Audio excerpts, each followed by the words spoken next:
Don't stress, live life one day at a time. Don't drink or drug and you'll be fine. Welcome back to Staying Sober with Papa Joey.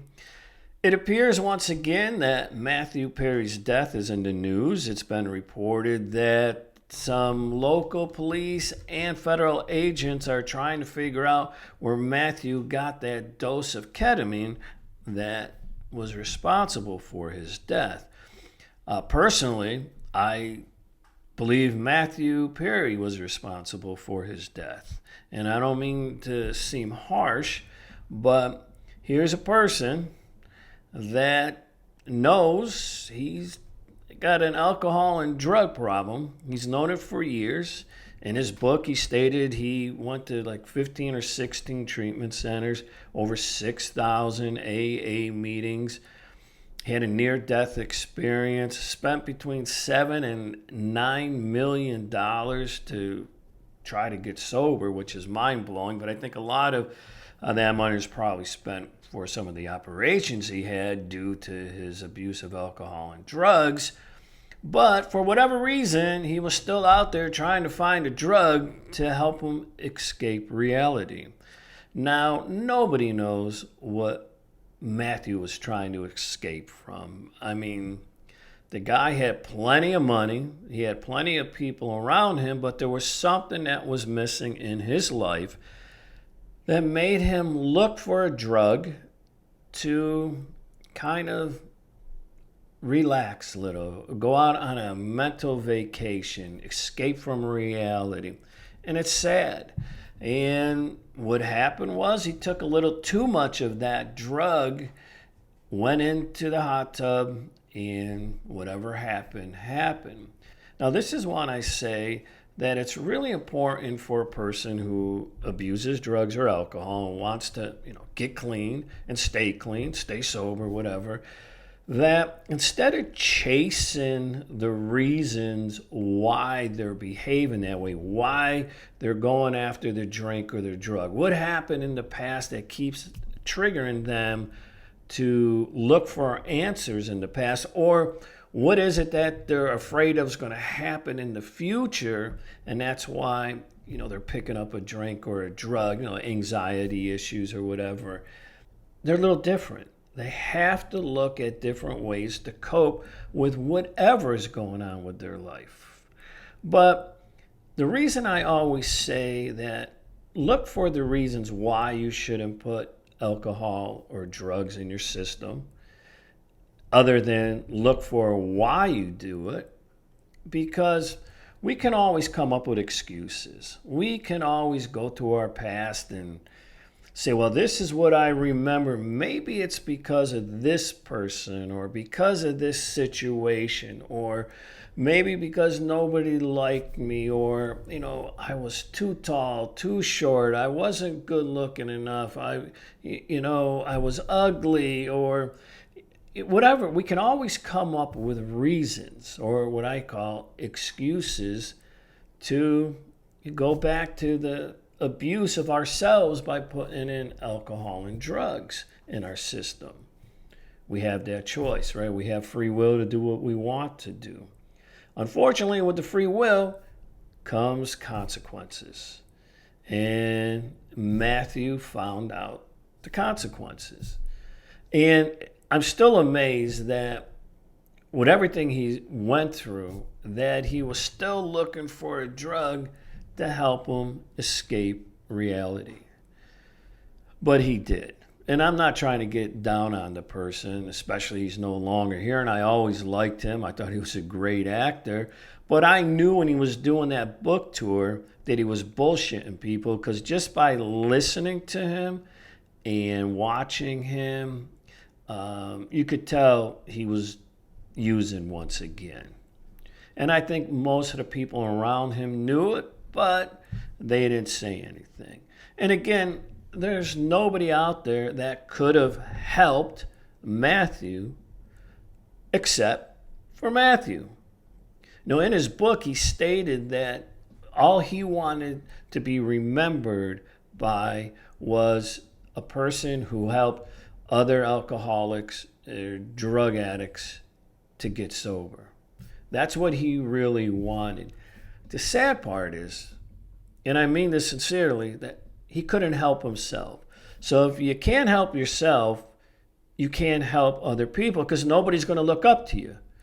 I mean, I've been sober, I'm going to be going on 32 years. So if somebody comes up to me and says, hey, Papa Joey, I need some help, what do you suggest? Well, I would tell them how I got sober. And I've said that in other podcasts. You can go check them out. But basically, I went to AA early on. Not pushing AA, but there were some things I liked about AA, some things I didn't like about AA. But I always remembered this.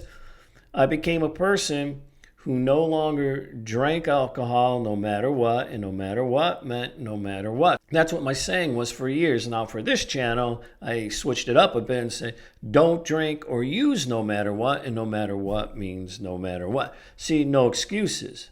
So that's how I got sober and stay sober. Just like your life, just like in my life, like everybody else's life, once we get sober, try to get sober, shit happens. There's challenges we've got to face. But the key is we just can't put alcohol or drugs in our system.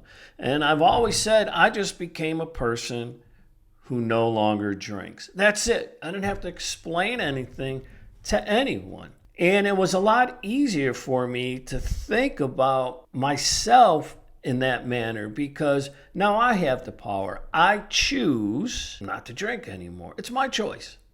Nobody's making that choice for me. I make it. So that's what I try to maybe encourage other people to do is start thinking about themselves as just a person who chooses not to drink or use any longer. You have to remember your past, of course, but only when it comes time to remember why you don't put a drink or a drug in you. That's it. If we romanced about, all the fun we had, because trust me, I had fun when I was out there drinking. I'm not saying I didn't have fun, but if I was focusing on that all the time, most likely I would have been back out drinking again. And instead, I just focused on, just like I said, why I don't drink.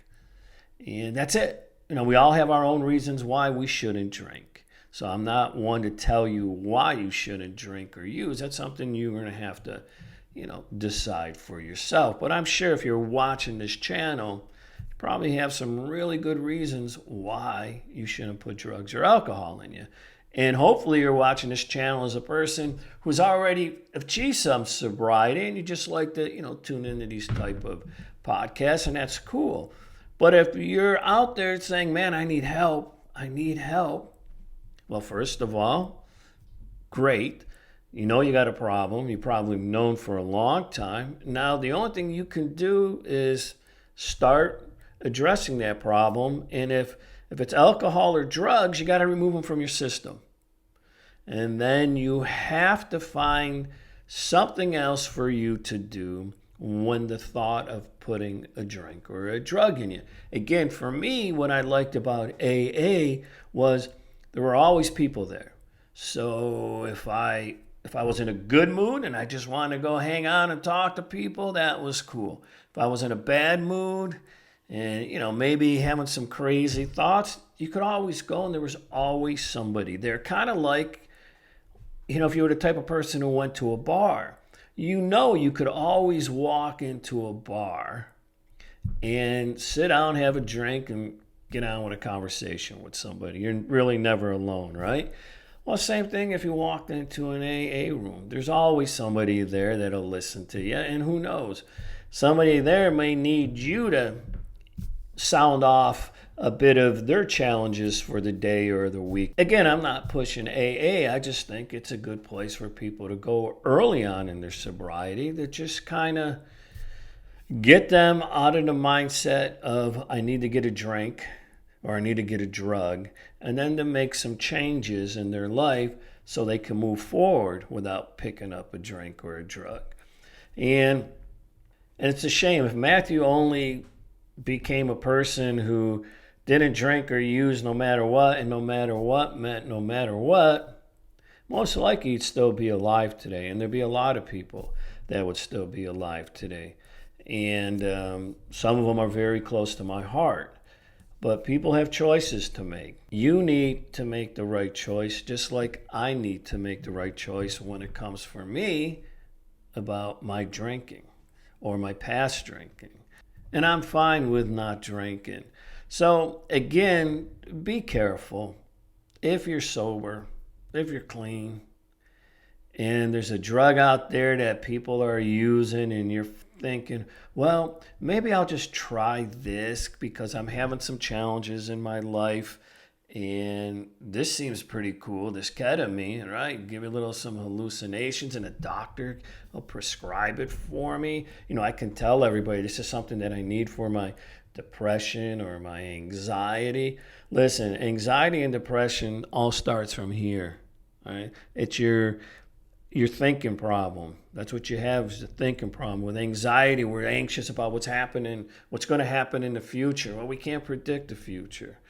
And depression, well, unfortunately, we focus on too much of the crap that's happened in our past, and we're thinking it's always going to be that way. I've gone through both of them. But I also know that picking up a drink or a drug, I wasn't into drugs, ain't going to help me. It might, for a short period of time, like what Matthew did with the ketamine, I would imagine. It's just a little escape, right? Just drinking for me gave me that escape, gave me the escape from reality. And I did it for years, but ended up not working for me anymore. So be careful out there. And always remember this. Always remember this. If you ever think about picking up a drink or a drug, I want you to remember me pointing my finger at you and saying, don't drink or use no matter what. And no matter what means no matter what. There's no excuses. And then figure out how you're going to handle whatever situation you're going through. But I'm going to tell you one thing, you're going to handle it a hell of a lot better if you don't put a drink or a drug in you. All right, until the next time, it's Papa Joey. Thanks for stopping by, and check out some of my other podcasts. And if you would please hit the like and subscribe button. I'm going to try to grow this channel, and I do need your help. So I appreciate it. And until next time, once again, I'll see you later. Bye-bye. Think about your serenity. Be grateful for your sobriety. Staying sober with Papa Joey. Staying sober.